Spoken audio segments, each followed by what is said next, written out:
Vamos falar nesse vídeo sobre um grande cientista, um gigante do século XX, Albert Einstein.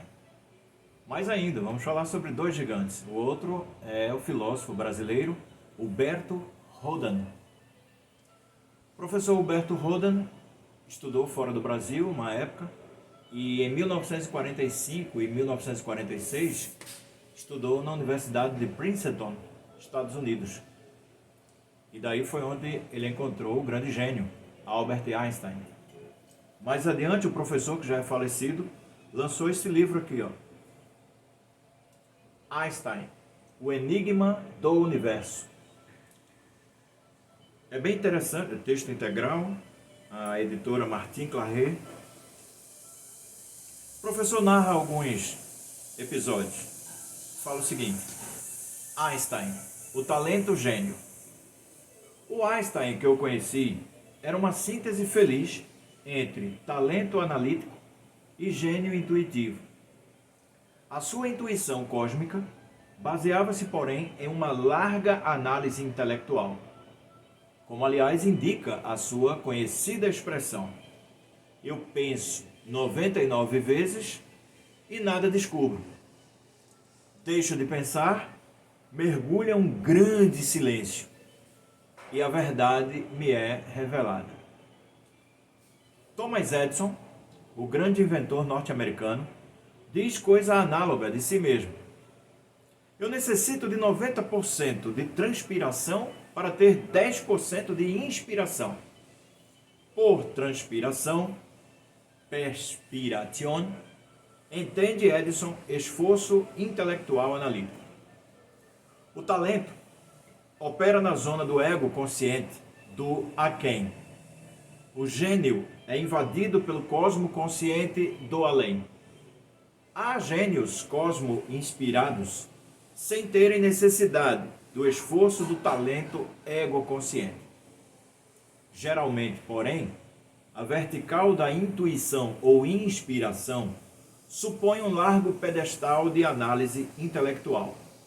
Como já dissemos, aos 26 anos, na Politécnica de Zurique, Einstein lançou ao papel a fórmula enigmática E igual a mc ao quadrado, que modificou toda a física do século. Havia ele passado diversos dias em total solidão, que fez culminar nesse ponto intuitivo uma longa gestação mental. O talento é ego pensante.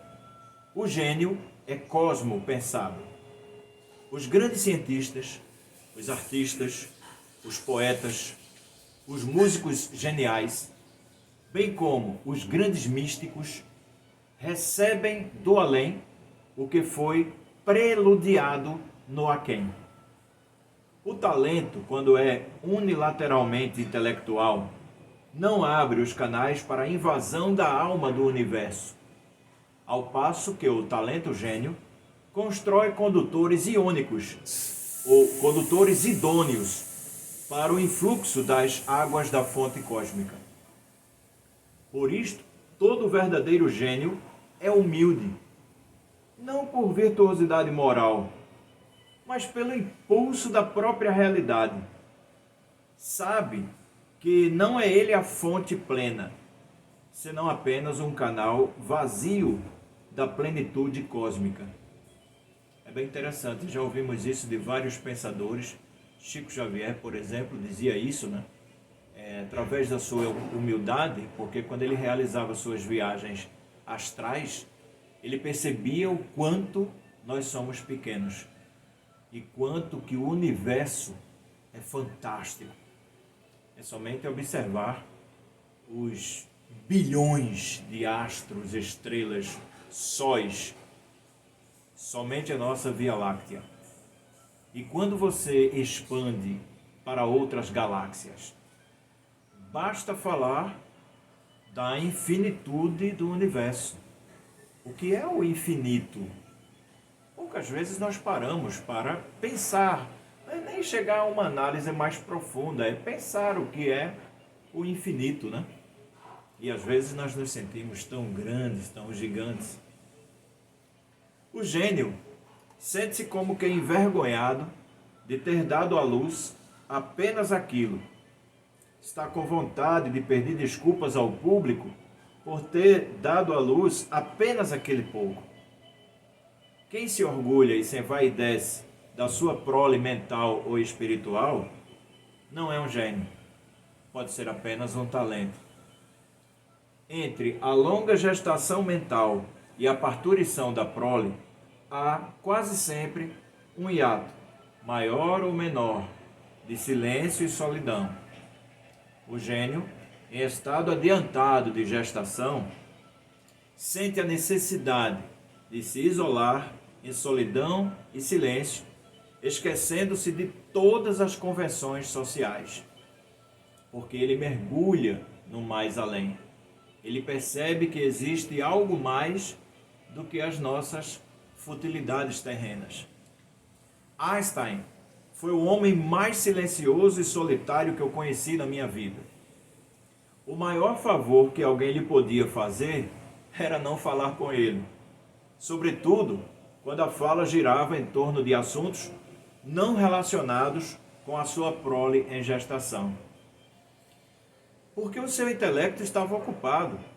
Nós sempre falamos isso em nossos vídeos por aqui, sobre o nosso processo, o que os neurocientistas nos explicam sobre como funciona o nosso cérebro, sobre os padrões de hábitos e de funcionalidade do nosso cérebro.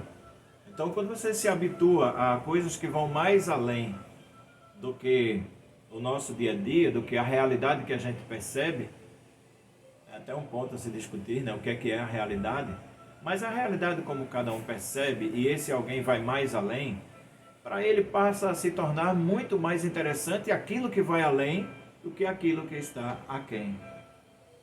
A companhia mais agradável para Einstein era a solidão.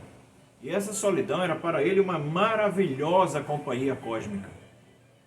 E isto fazia de Einstein um homem profundamente religioso. O religioso está entre aspas.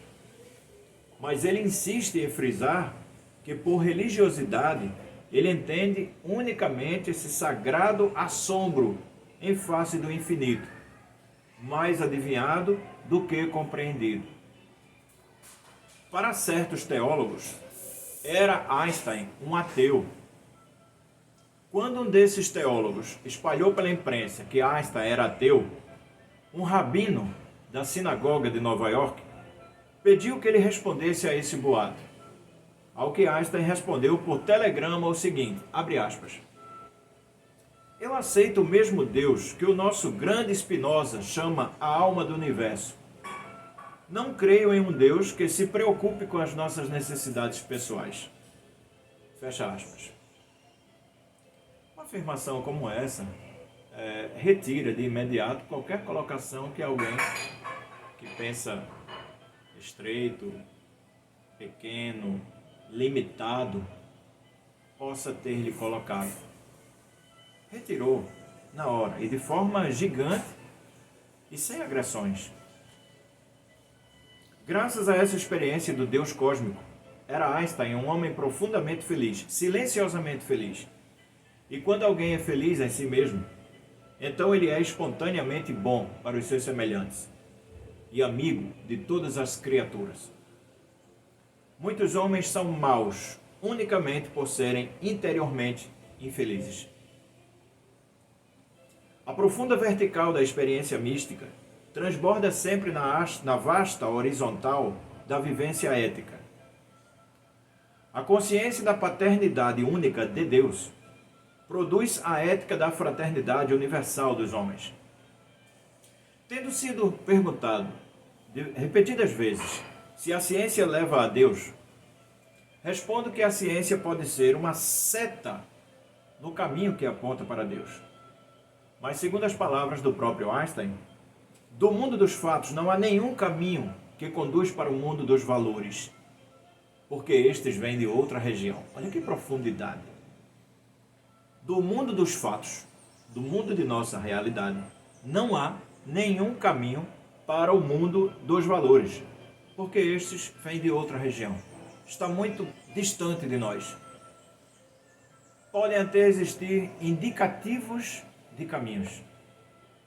Nós estamos engateando nesta percepção do que é religiosidade, do que era o religare com o sagrado, com o absoluto. Einstein traça o diagrama de duas linhas paralelas, ciência e religião, que não se encontram, porque operam em dimensões diferentes. A ciência trata apenas dos fatos, das was ist. A religião trata dos valores, das was sein soll. Os fatos finitos da ciência não podem conduzir ao valor infinito da consciência. Deveríamos optar pela consciência, porque ela conduz à realidade do valor. O melhor seria pôr a ciência a serviço da consciência, os fatos a serviço dos valores.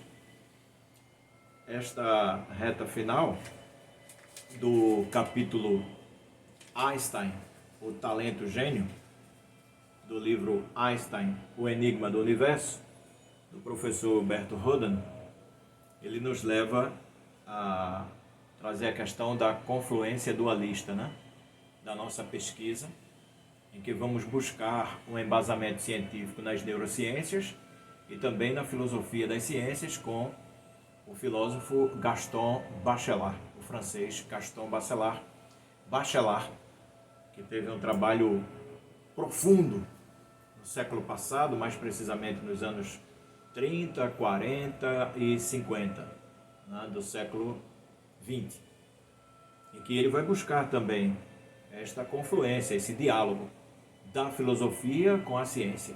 E diz que o filósofo deve ser aquele que não deve deixar o pensamento segundo a ciência atual. Estudar, pesquisar, conhecer a ciência atual. E baseado nisso, fomos pesquisar também a filosofia, a mecânica e a física quântica, que estamos estudando. Ela não é fácil, ela é complexa, ela não está finalizada. Os físicos afirmam e reafirmam que ninguém conhece a física quântica de forma finalizada. Não.